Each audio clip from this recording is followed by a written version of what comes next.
Good morning વિદ્યાર્થી મિત્રો. Chapter number 3 ધાતુઓ અને અધાતુઓ ધોરણ 10 અને વિષય છે આપણો વિજ્ઞાન. એમાં આપણે આગળના લેક્ચરમાં જોયું કે ધાતુઓ અને અધાતુના ભૌતિક ગુણધર્મો. એના પછી હવે આપણે ડાયરેક્ટ જોઈશું ધાતુઓની પ્રાપ્તિ. બરાબર. હવે પૃથ્વીના ભૂપૃષ્ઠ એટલે કે પોપડામાં ધાતુઓનો મોટો સ્ત્રોત છે. પૃથ્વીનો જે પોપડો છે એમાંથી આપણને ધાતુ મહત્ત્વની જેટલી આપણે યુઝ કરીએ છીએ બધી જ ધાતુઓ આપણા પૃથ્વીના પોપડામાં કેટલી બધા સ્વરૂપે મળી આવે છે. હવે દરિયાનું પાણી છે એની અંદર પણ સોડિયમ ક્લોરાઇડ અને મેગ્નેશિયમ ક્લોરાઇડ વગેરે જેવા દ્રાવ્ય ક્ષારો ધરાવે છે. જે તત્વો કે સંયોજનો પૃથ્વીના ભૂપૃષ્ઠમાંથી કુદરતી રીતે મળે છે જેને આપણે ખનિજો કહેવામાં આવે છે. બરાબર છે. અહીંયા જુઓ, તમને ખનિજોની ડેફિનેશન પૂછાય તો શું આવશે? તો કે અહીંયા કેટલીક ખનિજો છે એ ઘણા આહાર્યું તત્વો કે સંયોજનો પૃથ્વીના ભૂપૃષ્ઠમાં કુદરતી રીતે મળી આવે છે તેને આપણે ખનિજો કહેવામાં આવે છે. આ ઉપરાંત કેટલીક જગ્યાએ એવું પણ થતું હોય કે ત્યાં તમને તત્વો કે સંયોજન મળતું હોય અને એનું ચોક્કસ ધાતુનું ઘણું ઊંચું સ્વરૂપ ટકાવાર ધરાવે છે અને તેમાંથી ધાતુનું નિષ્કર્ષણ લાભદાયી હોય છે અને તેમાંથી આપણે લાભદાયી ધાતુને નિષ્કર્ષિત કરી શકાય છે. આવી ખનિજોને આપણે કાચી ધાતુ, અયસ્ક કે ઓર કહેવામાં આવે છે. બરાબર છે. હવે આપણે જોશું કે ધાતુઓનું નિષ્કર્ષણ. શું જોવાના છીએ? ધાતુઓનું નિષ્કર્ષણ. તમે ધાતુઓની સક્રિયતા શ્રેણી વિશે શીખી ગયા છો.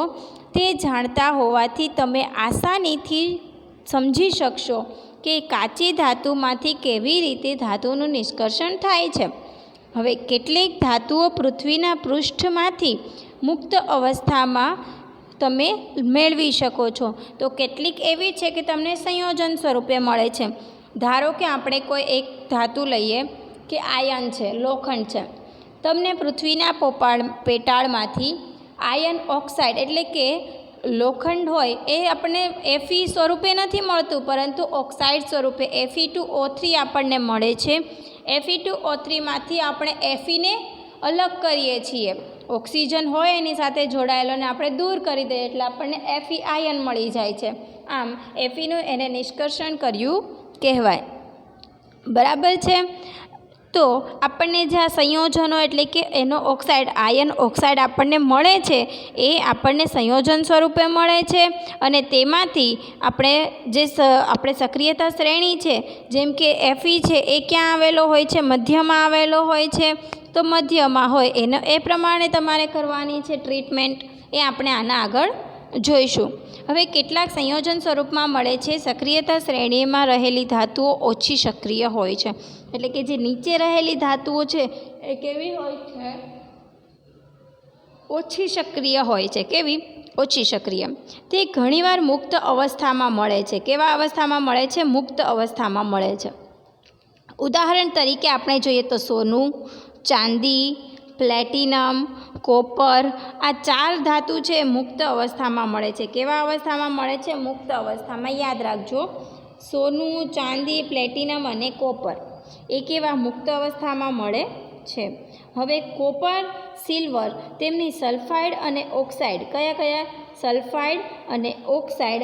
અયસ્ક કાચી ધાતુ. અયસ્ક એટલે કાચી ધાતુ. કાચી ધાતુમાંથી આપણે જે શુદ્ધ ધાતુ મેળવીએ છીએ એટલે એને કાચી ધાતુ કહેવાય છે. એટલે કોપર અને સિલ્વર તેમની સલ્ફાઇડ અથવા તો ઓક્સાઇડ અયસ્ક સ્વરૂપે સંયોજિત અવસ્થામાં પણ મળે છે. હવે સક્રિયતા શ્રેણીમાં ટોચ પર રહેલી ધાતુઓ જે ઉપર રહેલી હોય છે, ટોચ પર રહેલી ધાતુઓ બરાબર છે એ કેવી હોય છે? પહેલી હોય છે એ આપણને કેવી મળે છે? જે સૌથી નીચે હોય એ મુક્ત અવસ્થામાં મળે છે. એના પછી થોડા આપણે જોઈએ તો ટોચ ઉપર આવેલું છે પોટેશિયમ, સોડિયમ, કેલ્શિયમ, મેગ્નેશિયમ અને એલ્યુમિનિયમ. એ એટલી બધી સક્રિય હોય છે કે કુદરતમાં મુક્ત સ્વરૂપે મળતી જ નથી. જેવી આ ધાતુ હોય બહાર નીકળે એટલે તરત જ એની સાથે ઓક્સિજન સાથે પ્રક્રિયા કરીને ઓક્સાઇડ બનાવી દે છે. એટલી સક્રિય હોય છે કે આપણને સંયોજન સ્વરૂપે જ મળે છે, મુક્ત સ્વરૂપે મળતી નથી. જ્યારે જે તળિયે આવેલી હોય છે એ તો શાંતિથી એમ જ ફ્રી બેસી રહે છે, ઓક્સિજન આવીને જતો રહે તો પણ એ કોઈ ક્રિયા કરતો નથી. બરાબર છે. એટલે કે કેવો હોય છે? ઓછી સક્રિય હોય છે, અને ઉપર હોય છે એ વધુ સક્રિય હોય છે. હવે મધ્યમાં રહેલી ધાતુ વિશે વાત કરીએ તો સક્રિયતા શ્રેણીની મધ્યમાં રહેલી ધાતુઓ જેમ કે ઝિંક, આયર્ન અને પીબી એ મધ્યમ સક્રિય છે. તે પૃથ્વીના ભૂપૃષ્ઠમાં ઓક્સાઇડ, સલ્ફાઇડ અને કાર્બોનેટ સ્વરૂપે મળી આવે છે. જે મધ્ય સક્રિય શ્રેણી છે એ કયા કયા? તો કે ઓક્સાઇડ, સલ્ફાઇડ અને કાર્બોનેટ સ્વરૂપે આપણને મળી આવે છે. અને તમે જોશો કે ઘણી એવી ધાતુઓની અયસ્ક ઓક્સાઇડ હોય છે. કેવી હોય છે? ઓક્સાઇડ હોય છે. ઘણી બધી ધાતુઓની અયસ્ક, એટલે અયસ્કની જગ્યાએ તમે કાચી ધાતુ મૂકીને વાંચશો એટલે તમને સરળતાથી સમજાય છે કે ઘણી ધાતુઓની કાચી ધાતુ કઈ હોય છે? એની ઓક્સાઇડ. મેં તમને વાત કરી એ પ્રમાણે આયર્ન ઓક્સાઇડ. આમ થવાનું કારણ એ છે કે ઓક્સિજન પણ ખૂબ જ સક્રિય તત્વ છે અને તે પૃથ્વી પર વિપુલ પ્રમાણમાં ઓક્સિજન આપણને મળી રહે છે. આમ સક્રિયતાના આધારે આપણે ધાતુઓનું નીચે દર્શાવેલ પ્રમાણે 3 પ્રકારમાં તેનું વર્ગીકૃત કરી શકીએ છીએ. જેમ કે નીચી સક્રિયતા શ્રેણી સક્રિયતા ધરાવતી ધાતુ, પછી આવે છે મધ્ય સક્રિયતા ધરાવતી ધાતુ, એના પછી આવે છે ઊંચી સક્રિયતા ધરાવતી ધાતુઓ. હવે દરેક પ્રકારમાં રહેલી ધાતુઓ મેળવવા માટે અલગ અલગ તકનીકોનો ઉપયોગ કરવામાં આવે છે. અને અયસ્કમાંથી એટલે કે કાચી ધાતુમાંથી શુદ્ધ ધાતુઓના નિષ્કર્ષણ માટેના કેટલાક સોપાનોનો સમાવેશ કરવામાં આવે છે. અને આ સોપાનોનો સારાંશ આકૃતિમાં આપેલો છે અને આપણે નીચેના સોપાનને વિસ્તૃત રીતે સમજાવેલ છે. હવે આપણે જોઈએ, આપણા જે છે એના વિશે આપણે જોઈએ. એના કરતાં પહેલાં આપણે જોઈશું આર્યો. બરાબર છે? કયું? તો કે આ સક્રિયતા શ્રેણી વિશે આપણે ચર્ચા કરીએ. તો સક્રિયતા શ્રેણીમાં જુઓ, આ જે ઉપર આવેલા છે પોટેશિયમ, પછી છે સોડિયમ, કેલ્શિયમ, મેગ્નેશિયમ, એલ્યુમિનિયમ. આ જે ઉપર છે એ કેવી છે? તો કે ઊંચી ધાતુ ધરાવતા. કેવા છે? તો કે વધુ સક્રિય ધાતુઓ છે. બરાબર છે? આની સક્રિયતા કેવી હોય છે? તો કે વધારે. કેવી હોય છે? વધારે. અને આ કયા છે? આ 3 જે દેખાય છે ઝિંક, આયર્ન અને પીબી એ મધ્યવાળા છે. કેવા છે? મધ્યવાળા. એટલે કેવા હોય છે? ઓક્સાઇડ સ્વરૂપે, કાર્બોનેટ સ્વરૂપે હોય છે. અને એના નીચેના જે છે સિલ્વર અને ગોલ્ડ એ આપણને મુક્ત સ્વરૂપે મળે છે. બરાબર? આપણે પણ જે પહેરીએ છીએ બધા કેવા હોય છે? મુક્ત સ્વરૂપે. એ કોઈ સાથે સંયોજાઈને કોઈ પ્રક્રિયા કરતા નથી. હવે આપણે જોઈશું આર્યા કાચી ધાતુનું સંકેન્દ્રીકરણ કેવી રીતે કરવામાં આવે છે એ. એમાં આપણે વાત કરીએ તો જે કાચી ધાતુ છે એનું સંકેન્દ્રણ કરવામાં આપણે 3 છે. એક તો ઊંચી સક્રિયતા ધરાવતી ધાતુઓ, મધ્યમ સક્રિયતા ધરાવતી ધાતુઓ અને નીચી સક્રિયતા ધરાવતી ધાતુઓ. હવે જે ઊંચી સક્રિયતા ધરાવતી જે ધાતુઓ છે એ તો કેવું હોય છે? સંયોજનમાં જ હોય છે. એને આપણે શું કરવાની છે? જેમાં પીગળતું હોય એમાં આપણે પીગાળવાનું છે. કોને? કાચી ધાતુને પીગાળ નાખવાની છે અને એના પછી આપણે વિદ્યુત વિભાજન કરવાનું છે. એના વિશે આપણે આગળના લેક્ચરમાં જોશું. અને પછી વિદ્યુત વિભાજનથી આપણને શું મળે છે? શુદ્ધ ધાતુ મળે છે. શું મળી જાય છે? શુદ્ધ ધાતુ. એના પછી આપણે જોઈએ તો મધ્યમ સક્રિયતા ધરાવતી ધાતુઓ. શું છે? મધ્યમ સક્રિયતા ધરાવતી ધાતુઓ. બરાબર છે? તો આપણે જે મધ્યમ સક્રિયતા ધરાવતી ધાતુમાં 2 આવે છે, કાર્બોનેટ અયસ્ક અને સલ્ફાઇડ અયસ્ક. કઈ આવે છે? કાર્બોનેટ અયસ્ક અને સલ્ફાઇડ અયસ્ક. તો કાર્બોનેટની કાચી ધાતુઓ એટલે કે જો કેલ્શિયમ મળતું હોય તો કેલ્શિયમ કાર્બોનેટ આપણને ડાયરેક્ટ મળે છે. કેલ્શિયમ કાર્બોનેટમાંથી આપણે કેલ્શિયમને અલગ કરવાનું.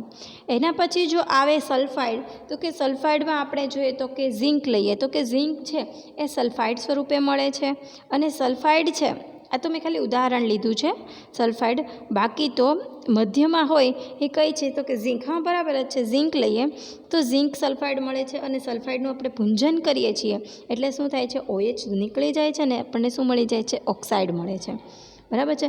ભૂંજન અને કેલ્સિનેશન વિશે આપણે આગળના ચેપ્ટરમાં જોશું. હવે એમાં છે ધાતુઓના ઓક્સાઇડ મળી જાય છે. કેલ્સિનેશન અને ભૂંજન કરીએ પછી ધાતુઓના ઓક્સાઇડ મળી જાય છે. ત્યારબાદ તેનું આપણે રિડક્શન કરીએ તો શું મળી જાય છે? આપણને શુદ્ધ ધાતુ મળે છે. અને હવે જોઈએ નીચી ધાતુવાળા તો કે સિલ્વર અને ગોલ્ડ. એમાં સલ્ફાઇડ અયસ્ક છે, એ સલ્ફાઇડ અયસ્ક સ્વરૂપે મળે છે. એનું ભૂંજન કરીએ અને ત્યારબાદ તેનું ધાતુનું શુદ્ધિકરણ કરીએ એટલે આપણને મળી જાય છે તમારી આ ધાતુનું સંકેન્દ્રણ. બરાબર છે. હવે તમને કોઈ પણ પૃથ્વીના પોપડામાંથી તમે કોઈ એક ધાતુ કાઢી છે, બરાબર, જેમ કે જેમ કે કોઈ પણ એક ધાતુ લઈ લો, જેમ કે આપણે લઈએ Fe2O3 જ લઈ લઈએ, બરાબર. તો Fe2O3 એટલે એને તમારે પહેલાં જવાનું છે કે એમાં, તો કે આ તમારામાં આમાં જવાનું છે, બરાબર છે. કયું સક્રિયતા શ્રેણીમાં જોવાનું કે Fe ક્યાં છે, તો કે ચલો વચ્ચે છે, મધ્યમાં છે. હવે મધ્યનું આ જે ચાર્ટ છે એમાં જુઓ તો કે આયા છે એ તમને કયા સ્વરૂપે છે, કાર્બોનેટ સ્વરૂપે છે કે અયસ્ક સલ્ફાઇડ સ્વરૂપે છે. અને અહીંયા છે ધાતુનો ઓક્સાઇડ, તો કે તમને અહીંયા જ મળે છે ડાયરેક્ટ ધાતુનો ઓક્સાઇડ. તો તમે શું કરશો, એનું રિડક્શન કરીને ધાતુ મેળવી લેશો. આ બાદ તમને લેડ સલ્ફાઇડ મળે છે. જેમ કે એ લેડ સલ્ફાઇડનું જોવા જશો તો લેડ સલ્ફાઇડ ક્યાં છે, તો કે મધ્યમાં. મધ્યનો ચાર્ટ જુઓ તો સલ્ફાઇડ છે, એનું શું કરવાનું, ભૂંજન કરવાનું એટલે તમને ઓક્સાઇડ મળશે. અને ઓક્સાઇડનું આ પ્રમાણે એવી રીતે તમારે ધાતુને તમને શુદ્ધ સ્વરૂપે મેળવવામાં આવે છે.